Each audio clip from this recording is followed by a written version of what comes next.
Hello. Welcome to the Humentum podcast. I'm your host, Caitlin Holland. I'm the content and storytelling lead at Humentum, and I'm so happy to be joined today by my friend and an inspiration to many, Lual Mayen. Lual is a former South Sudanese refugee who is now an entrepreneur and is building video and board games for peace and conflict resolution. We actually recently had Lual join us at the Humentum annual conference where he did a session. People loved it. We're hungry for more. And so we wanted to invite him on the podcast to do a little more in-depth interview about his story and how he got where he is today. So thank you so much for being here today, Lual. You're welcome. All right, well, let's get started. If you wouldn't mind just starting by telling our listeners a little bit about your background and where did it all begin? Yeah, thank you so much for inviting me, and I'm really so happy today to join you. This has been one of the things that I really want to do, and also like the Humentum annual conference was really amazing. I managed to connect with a lot of people, really, and also talking the conference, sharing, getting to meet with a lot of people and the mass that believe in video game as a tool of change, which was really very good for me. So a little bit about myself. My name is Lual Mayen, and I'm from South Sudan, and South Sudan is the youngest country in the world. We got our independence in 2011 from Sudan, because of the long war, and we managed to become an independent country because of what was going on. So a little bit more about myself is that, the war in South Sudan began a long time ago in 1983, and it affected a lot of people, but still my family were, they live in South Sudan, in Jonglei State. And then in 1991, there was a civil war that broke out between, it was fueled by the Sudanese government. That it became a tribal war that a lot of people were killed. Then my parents had to flee in 1993 to find a place where they can be able to have peace, or a lot of people were killed. So they had to walk from South Sudan to Uganda. So it was not easy. There was no water on the way. There was no food. There was no it was really a hard time for them and they didn't know actually where they were going. So they were just, trying to find a way of escaping from the war. From there, my mom told me in 1993, I was born on the way between the border of Uganda and South Sudan. It was not easy because as they were, escaping from the war, my mom was still, in hardship because she was still, carrying me. So it was really hard for them. So on the way, I was born, and not easy to raise me up as a child, And then from there, we kind of settled in some refugee camp in Uganda, and then we went to Mungali. Mungali is actually a small settlement that most of the refugees from South Sudan, came to Uganda. And then from there, we moved from the refugee to another refugee camp in northern Uganda. Because that refugee camp, what happened was there was a rebel leader in Uganda, LRA. It's called Kony. He started killing a lot of refugees in northern Uganda. So we managed to move from the refugees to another refugee in where I kind of grew up in and went to school. So mostly my life in South Sudan was more of, my parents had to, flee the war and the way I was born and moved to Uganda. That's a little bit of my story from South Sudan to Uganda, yeah. But you grew up in Uganda. Yeah, I grew up in Uganda, so it became a home to me in a refugee camp. The thing is, a lot of people think that being in a refugee camp is something it's a temporary thing. No, it's not temporary. My parents, came there in 1993, and until today, they're still there. So that means it's not temporary. And that was, realizing that, how me and Lord shaped my life, because I know that was going to be my only home to live in. So if it is my only home, then what is my hope? I had to utilize all the resources, whether it's enough or not enough. I had to utilize it. So what was kind of a day-to-day experience of you and other kind of children growing up in the refugee camp like?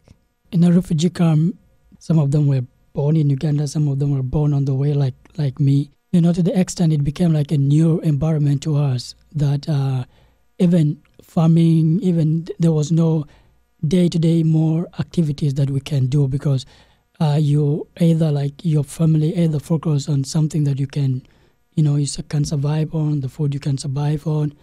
The UNHCR managed to provide some part of education.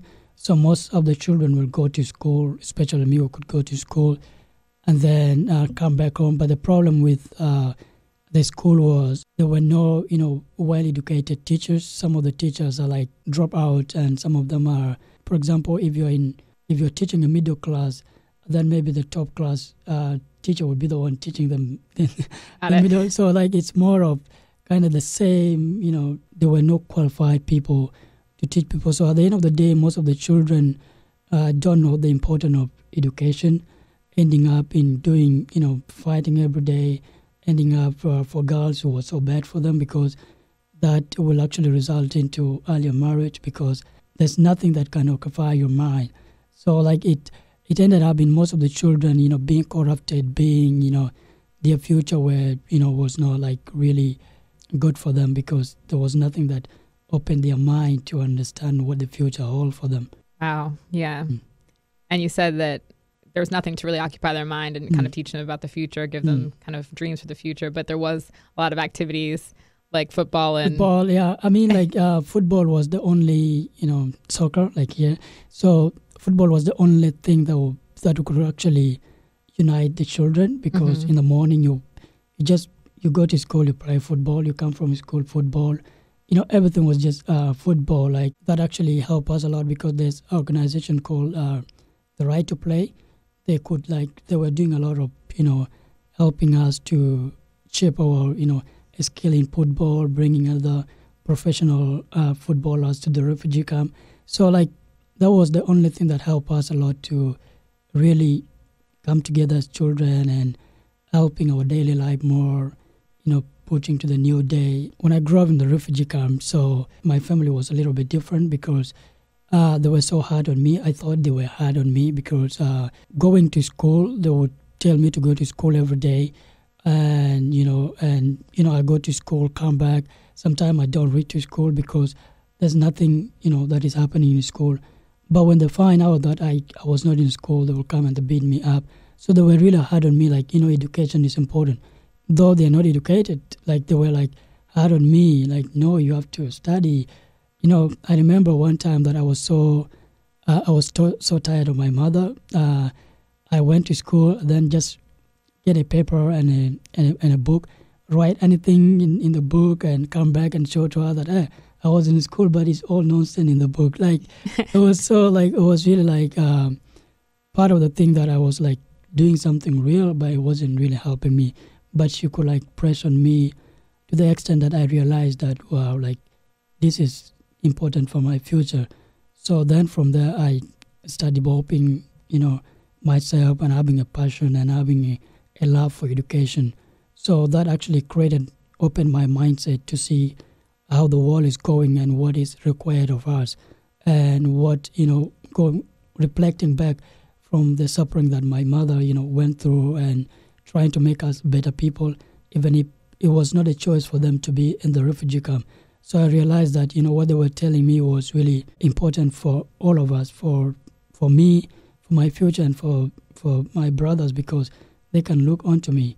So I realized that education was good for them. So I started going to school. I started being, serious about the school.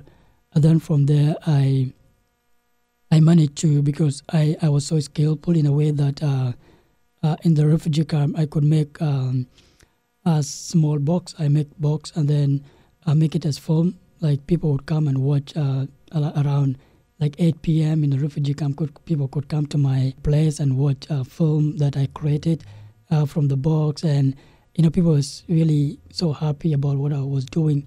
So then from there, I developed like a passion in computer. So one day I told my mother to buy for me a computer, and she was laughing at me like, what are you going to do with the computer? But I said, I love it. I really want to do something with it. And she said, okay, fine.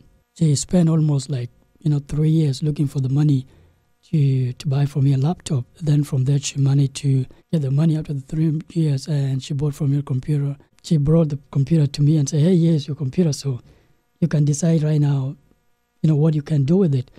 So, what I said, I told her, thank you. And then what is the next step? It was hard to charge the computer.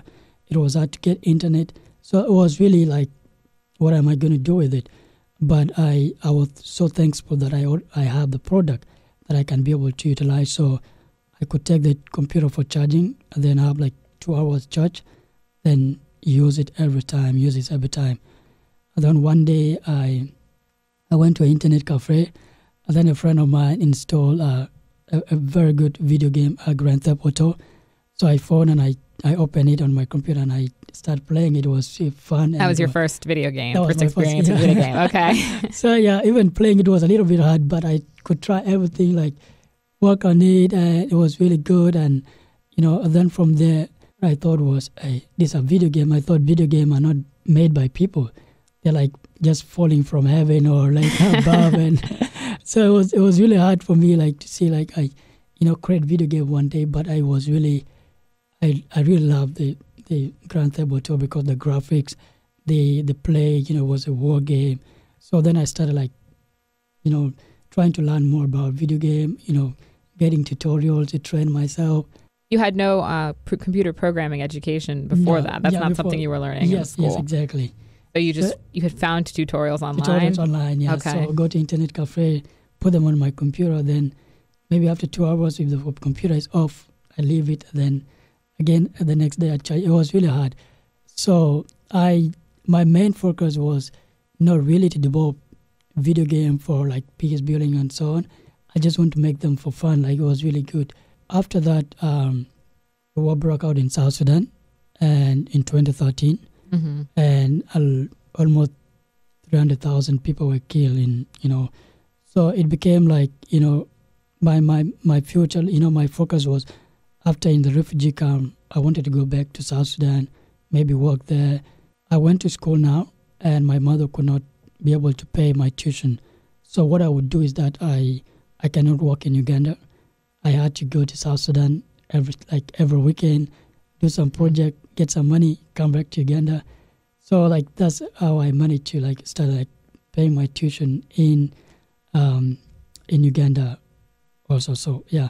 You'd go work in South Sudan and then go to school. Go to school, yeah. In Uganda. In Uganda. Okay. Yeah. And were you studying computers at that point? Computer programming? Yes. I started doing computer programming. Though it was not really so powerful, but it was helpful. I could do the tutorials, could also go to school, so that was really helping me a lot.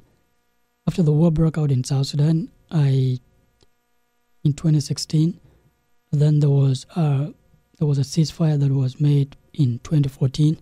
So the rebel leader and the government came together, and we thought there was going to be a permanent peace deal in South Sudan. So everyone was excited. And then again in 2016, the war broke out in South Sudan. So, and then I was actually in South Sudan, so it was a lot of people were killed. So I realized that, true peace is not, it's built over time. True peace is something that is built over time. So, but if the war broke out every time people kill themselves, it is something that affected me, my family, but it's still affecting, everyone, every person, every children in South Sudan right now.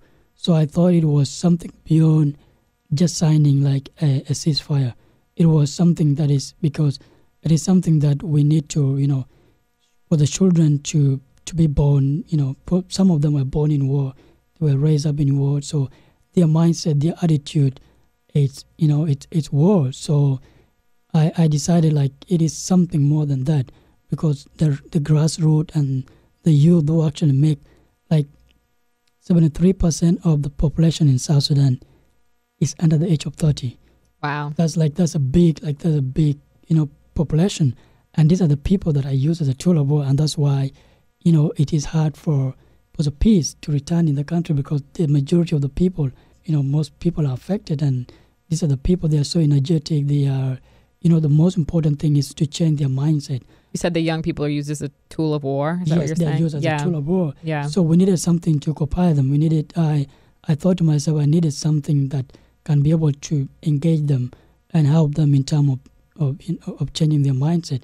And then realizing me playing, video game, Grand Theft Auto, that really helped me to, I could be on it every day.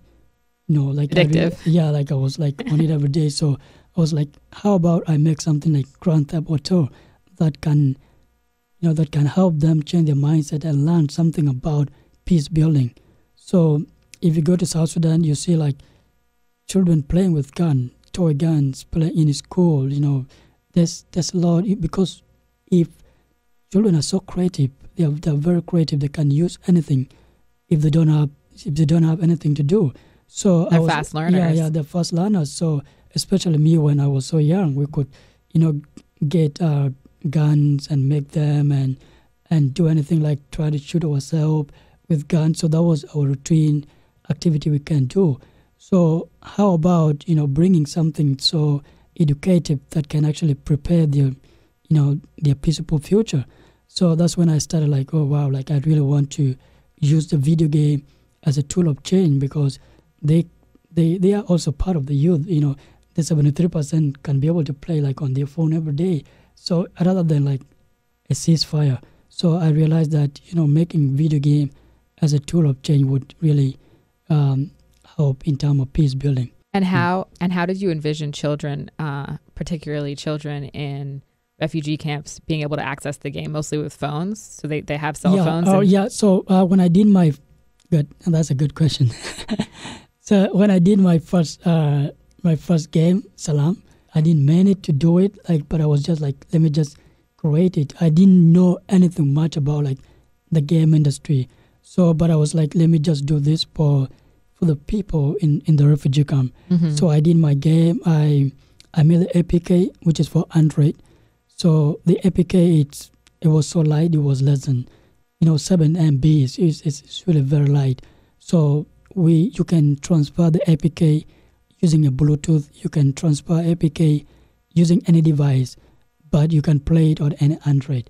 So I managed to develop like the APK for the Salaam game, test it, and I start like distributing to most of the children in the refugee camp. So the first feedback I got was, some of them were so inspired. They were like, "Oh, how did you do this, Lual?" Some of them were like, even like from almost like in a day, 100 of them can come to me. How did you make this? So it became like more of helpful to them, for them to realize, wow, this can be done, which was really important for the refugees to realize. Right. So then from there, like playing the game, and they realized this was done by their own, someone who was living with them. So it helped them, and then I started like calling them to come to community centers, and then we played the game together, and then put in some amazing game, like Temple Run, like there's some different kind of good game like Candy Crush that can help them to compare what I'm doing with what they are playing. So they were really so happy with what I was doing. They can play together, then send, almost 2,000 people like already downloaded, like already have access to the game in their devices on Android phone. So that was like the main thing. And then from there, the game went. People love it. I was invited to South Africa. I was so excited.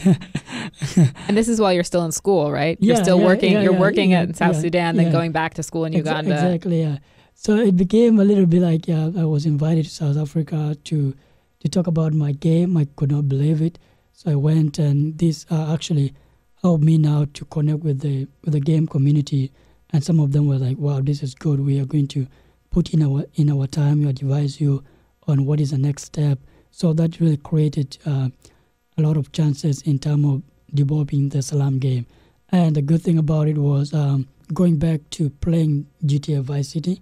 It's almost the same mechanic, but it's more different, which we're going to talk about it later. Yeah. So yeah. Great. Yeah. So after you went to South Africa and after you were kind of in school and working back in South Sudan in university in Uganda, what was kind of the next step from there after you graduated? Yeah, actually my plan was, like, to be honest, I don't know whether I can say I had a dream or I never had a dream, because I was locked in a cycle whereby I could not set a goal in a way that I was just like, let me do this and see what comes after. So I really didn't have like the next step to follow. I was like following what is the next thing, like, right. Yeah. So how did you end up, I guess, coming to the United States? In 2017, actually, what happened was the game, like, a lot of people loved the game, and there was a program that was run by United States Institute of Peace, Amazon Web Services, and then Peace Tech Lab, and then C5 Capital. So it's an accelerator program that bring companies that are using technology for change. So, and they found out about my game, and they was like, wow, this is great. We need to bring you to the US. So I was still in the refugee camp, and they reached out to me, and they said, what you're doing is good with technology. It's for change. So I first came here, and with Amazon Web Services and C5 Accelerator plus the Peace Tech Lab. So I came here for 3 months, helping me to scale my business and also meet other venture companies that really helped me out. Then from there, when I was here, I was with the World Bank approached me to help them in terms of programming. So that's how I ended up in the US. And what was that experience like, coming to the US and getting to meet the kind of game community here? It was really good because, first of all, coming to the US was amazing to me. I could not believe that I was coming to the US until, even when I got my visa, I could not believe it still, even if I say I have to be on a plane. And then it was really nice. It's such a country that is well respected because it has a lot of, the creativity, the resources. I was really excited about it. So when I came here and got to meet with so many game developers that we were already connected online, and like getting to meet them, physically, like going to in person. Yeah, in person, going to Austin, going to GDC in San Francisco. It was really so developing to me. It was like, wow, this is really good, and I appreciate the game community for helping me out, for welcoming me in the industry, because it was not something that I thought someone from the refugee camp can be welcome in the big game industry. I went to Epics game in North Carolina. Like they made a game called Fortnite. When I used to play, I see their logo everywhere, and I said, really, will I be able to see this? And I was excited. They invited me. So like the game community was so welcoming. And my biggest fear was me like using game for peace building was a little bit opposite from what most of the game companies are. I thought that was going to be a biggest challenge for me, but they say, no, this is good. Like we are all the industry, depend on how do you want to use the industry. So it was really good to be in the US because it's a country that really provide, opportunities to people and grow. For someone who's not very familiar with the game industry, what are the current, you said it's a little bit opposite of what the current kind of game industry is about. What is the current game industry about?